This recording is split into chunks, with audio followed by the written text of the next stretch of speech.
Today, we're going to look at the lizards in the genus Basiliscus, more commonly known as the basilisks. These are most well known for the beautiful appearance of some of their species, as well as having some adaptations that are completely unique in the animal kingdom. As usual, a document with the sources for the images used, along with research papers I found useful, will be included in the description of this video. Basilisks are in the family Corytophanidae, known as the helmeted or casquetted lizards. Corytophanidae is in Iguanomorphia, a group that also contains chameleons, dragons, and many other families of lizard. In particular, the helmeted lizards are most closely related to iguanas and collared lizards. I have already done a video on the full phylogeny of lizards, so have a look at that if you are interested in more detail. Corytophanidae has 3 genera in it. The first one is the conehead lizards in Limbactus. Also known as casquet iguanas, this only has 4 species. They are found in Mexico and Central America, although 2 of the species are endemic to Honduras. They are recognizable due to the crest on the head that slopes backwards, giving them a cone-like appearance, hence their common name. Corytophanes, or the helmeted iguanas or helmeted basilisks, is another highly distinctive genus of lizards. It has 3 species, all of which are highly arboreal. As the common name suggests, they have a very large crest on their head. Like many lizards, they can change their coloration, although this is usually limited to changing from a dark color to a light one to help regulate their body temperature. The subjects of today's video are in the last genus, Basiliscus or the basilisks.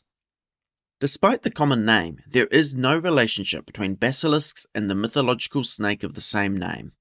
The word basilisk comes from Greek and means little king.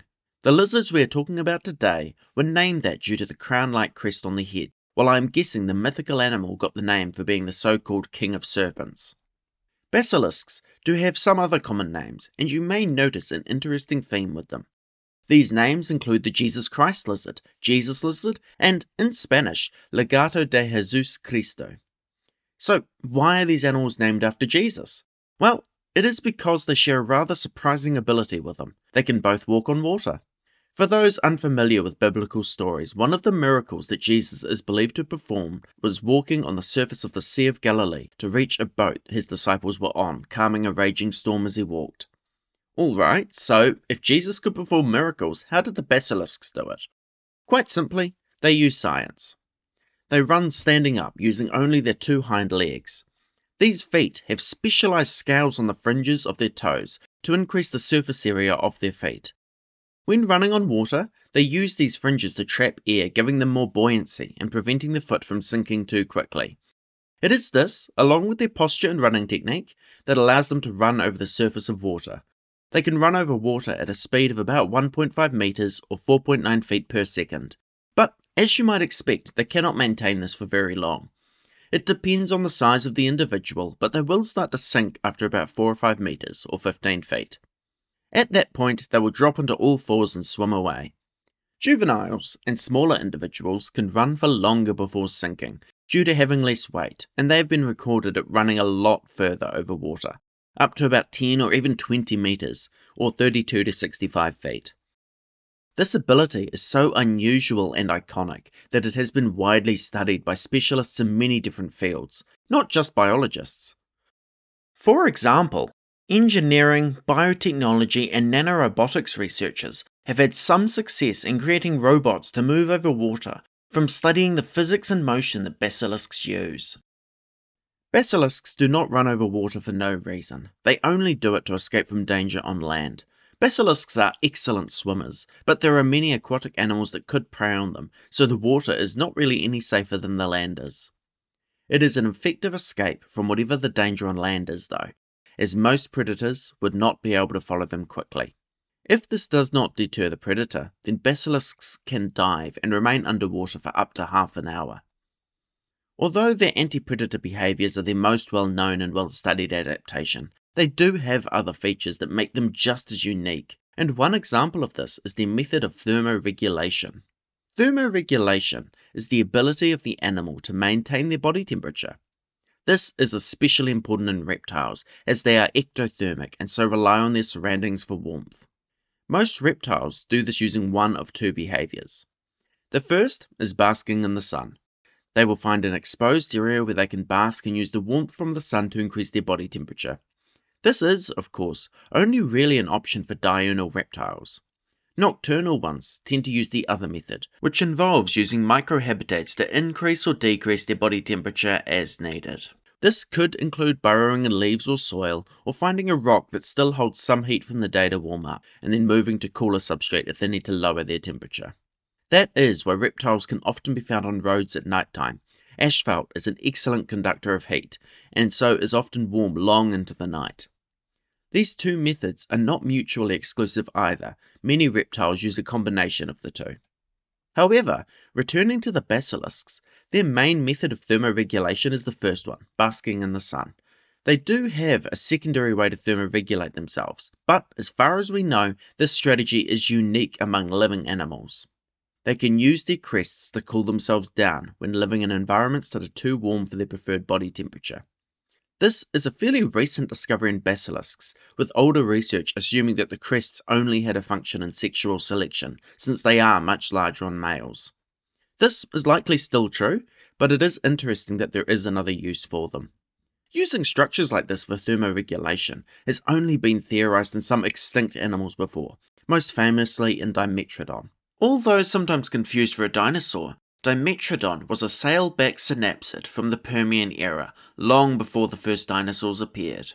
Speaking of the dinosaurs, some of them, like Spinosaurids or, more controversially, Stegosaurids, may have had similar structures for thermoregulation as well.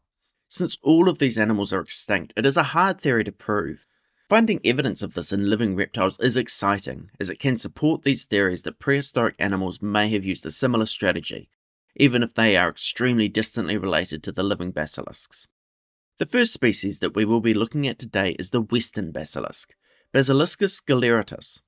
It is also known as the red-headed basilisk, although, like with many lizards, they can be a variety of colours. While some may have a reddish-brown head, others are shades of green, yellow, brown or orange, so as usual, common names are not always the best descriptors. Male western basilisks are easily identified due to the large, very round crests on their head. Females lack these crests, so can be harder to tell apart from the other basilisk species.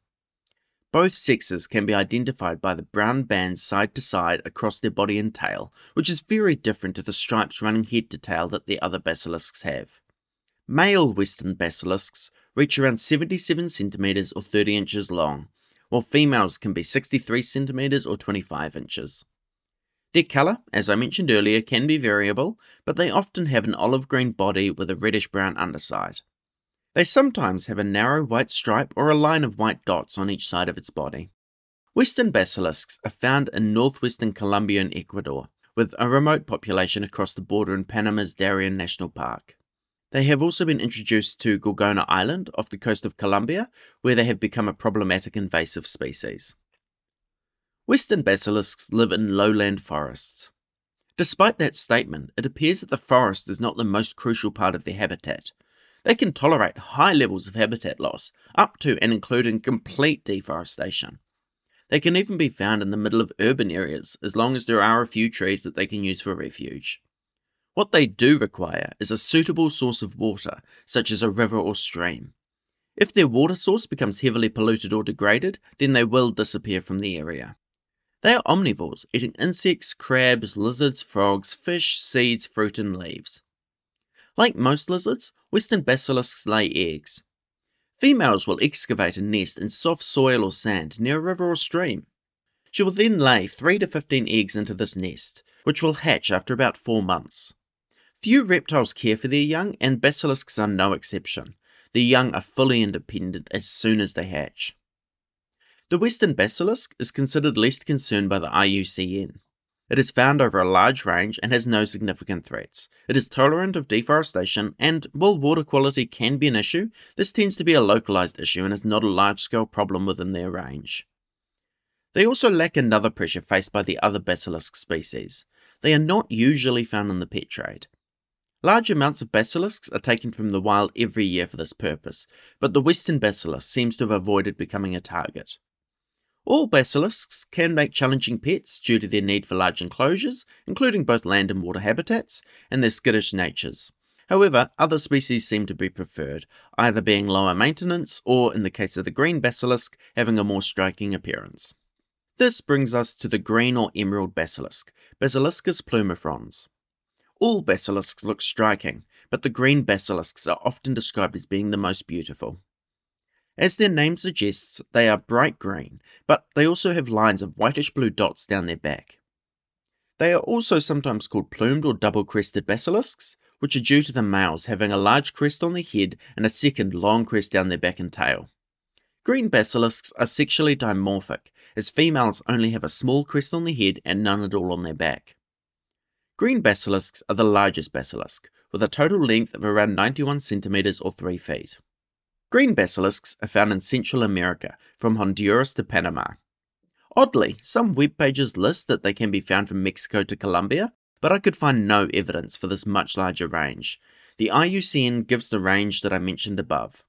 I even checked on iNaturalist to see where people are recording it, and again it was only observed from Honduras and then south into Costa Rica and Panama.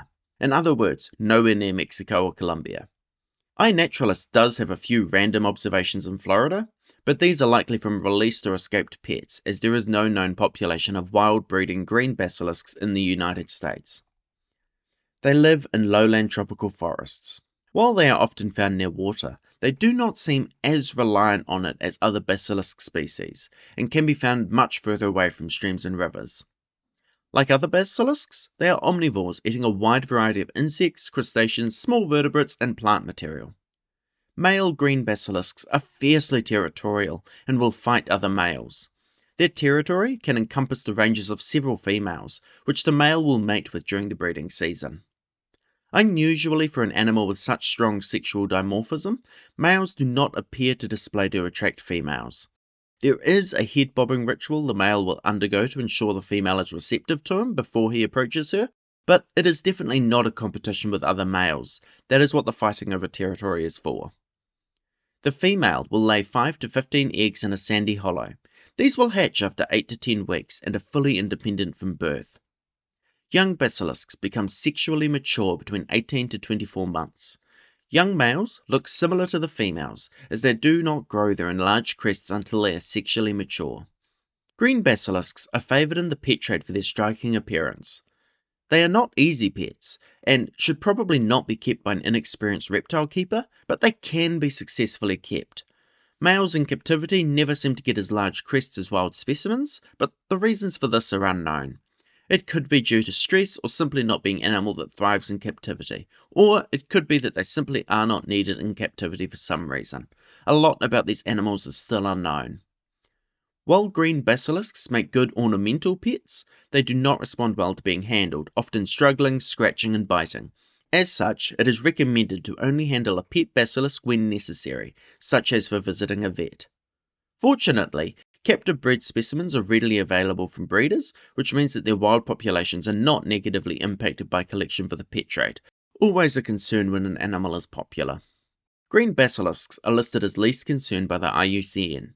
They have a large range, and despite a lack of population estimates, it is believed that they have a large population. They are threatened by deforestation and urbanization in parts of their range, but they also occur in many protected reserves, so these are not believed to be significant threats at this time.